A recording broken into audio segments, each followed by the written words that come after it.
কৰিব নালাগে। যেনেকৈ অন্ধকাৰৰ মাজত যদি মমবাতি এডাল জ্বলে বহুত দূৰৰ পৰা দেখা যায় যে কিবা এটা জ্বলি আছে, তেনেকৈ আমাৰ বিন্না গান্ধী সমষ্টিত আমি এতিয়া মমবাতি এটা জ্বলাই আছো আৰু এই জ্বলোৱাৰ যিটো এইটো লাহে লাহে বৃদ্ধি হৈ গোটেই সমষ্টিখন পুৰা পোহৰ দি আছে।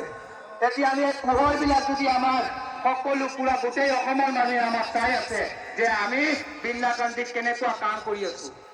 যোৱা কেইদিনমান আগতে আপোনালোকে নিশ্চয় দেখিছে ডক্টৰ হিমন্ত বিশ্ব শৰ্মা ডাঙৰীয়া আমাৰ শংকৰদেৱ নগৰ আহিছে।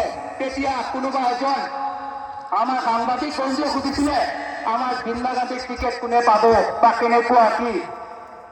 তেতিয়া কৈছে যে আমাৰ বিজেপিৰ যিবিলাক কাৰ্যকৰ্তা আছে এইসকলে বিন্না গান্ধীক বহুত কাম কৰি আছে। এইটো কি আমাৰ বহুত ভাল খবৰ, আমাৰ কাৰণে বহুত ভাল খবৰ।